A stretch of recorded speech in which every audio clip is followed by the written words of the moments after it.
am unquestionably a hipster. I am. What can you do? I don't mean to be, but I think I inadvertently am. I don't think Agatis Beyond is that good. I don't think it's good. I really don't. I don't. I'm sorry, guys. I just don't get it. But in this episode of Undiscovered Gems, I'm going to be talking about the solo album from the man who fronts Sigur Rós, Jónsi. How do you say it? Sigur Rós? Sigur Rós? Jónsi, go. I do need to brush up on Sigur Rós's discography, to be honest, but I think it's pretty safe to say that this is my favourite thing from Jónsi.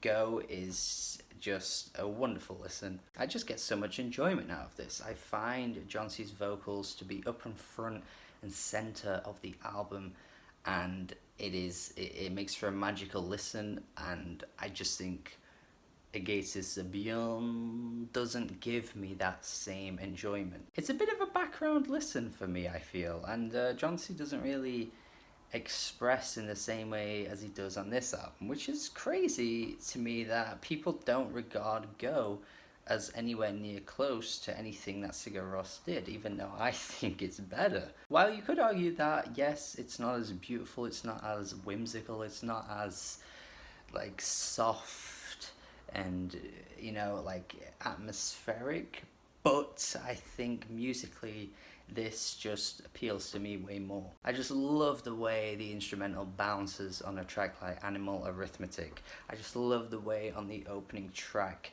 his voice just travels with the instrumentation and everything just comes together so well. I think everything about this album just offers so much in that sense, where like he can just carry a song so far and it's just moving so quickly at 1,000,000 miles per hour. It's just so exhilarating and exciting. And nothing feels background to me. Nothing feels like it's just filling up space. Everything feels like Jónsi is giving it all. The instrumentals are just fantastic.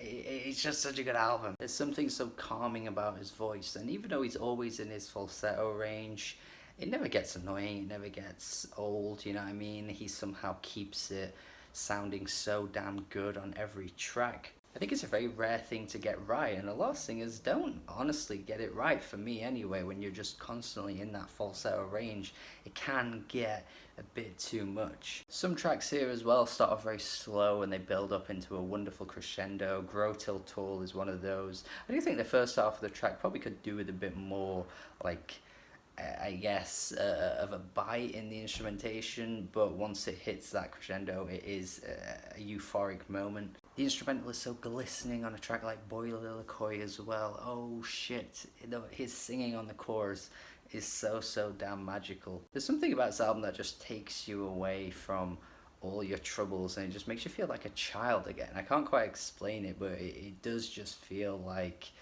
Christmas is on its way and everything's perfect and there's nothing that can get in the way to ruin your day or even ruin your life. It can be very playful at times, and the melodies he comes through with his voice just hit really hard. Like, they hit that spot.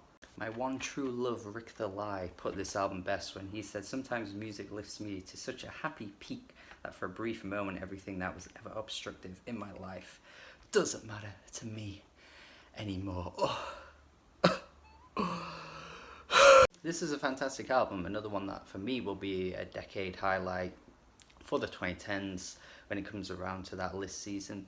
And I hope you check this out too if you never have. And if you have checked it out, let me know what you think of it, if you think it's as good as I do, or if you're kind of like, yeah, it's okay. It'd be great to hear. Thank you for watching this episode of Undiscovered Gems. Thank you. Goodbye. Have a good day. Goodbye.